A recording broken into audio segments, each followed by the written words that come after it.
অন্তর্বর্তী সরকারের প্রধান উপদেষ্টা ডক্টর মোহাম্মদ ইউনূস জাতিসংঘ সাধারণ পরিষদের ৮০তম অধিবেশনে যোগ দিতে আগামী ২১ সেপ্টেম্বর যুক্তরাষ্ট্রের নিউ ইয়র্ক যাচ্ছেন।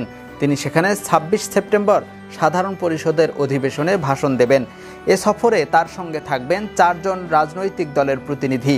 তারা হলেন বিএনপির মহাসচিব মির্জা ফখরুল ইসলাম আলমগীর, বিএনপির ভারপ্রাপ্ত চেয়ারম্যান তারেক রহমানের পররাষ্ট্র বিষয়ক উপদেষ্টা ও দলের কেন্দ্রীয় নির্বাহী কমিটির আন্তর্জাতিক বিষয়ক সম্পাদক হুমায়ুন কবির, বাংলাদেশ জামায়াতে ইসলামীর নায়েবে আমির ডাক্তার আবদুল্লাহ মোহাম্মদ তাহের এবং এনসিপির সদস্য সচিব আখতার হোসেন।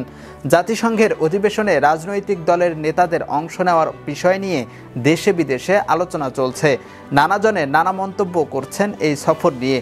এর মধ্যে বিষয়টি স্পষ্ট করেছেন প্রধান উপদেষ্টার প্রেস সচিব শফিকুল আলম। বৃহস্পতিবার রাজধানীর ফরেন সার্ভিস একাডেমিতে প্রেস ব্রিফিংয়ে প্রেস সচিব বলেন, চলতি বছর জাতিসংঘ সাধারণ পরিষদের অধিবেশনে প্রধান উপদেষ্টার আমন্ত্রণে রাজনৈতিক দলের নেতারা অংশ নেবেন। এটি নির্বাচন কেন্দ্রিক কোনো মধ্যস্থতা বা আলোচনার জন্য নয়। আরও স্পষ্ট করে শফিকুল আলম বলেন, এই সফর বাংলাদেশের নির্বাচন কেন্দ্রিক কোনো মধ্যস্থতা বা আলোচনার জন্য নয়, বরং গুরুত্বপূর্ণ আন্তর্জাতিক অনুষ্ঠানে অংশগ্রহণের উদ্দেশ্যে।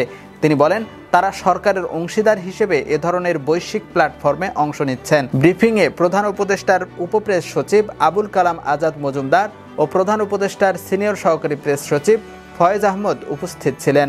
ইউএফটি ফার্স্টের সাথে ট্রেড করুন যে কোনো জায়গা থেকে। ক্যাম্পাসে ক্লাসের ফাঁকে, ঢাকার জ্যামে বসে কিংবা ঘরে বসে ট্রেডিং এখন হাতের মুঠোয়। তাই ট্রেড করুন যখন খুশি, যেখানে খুশি।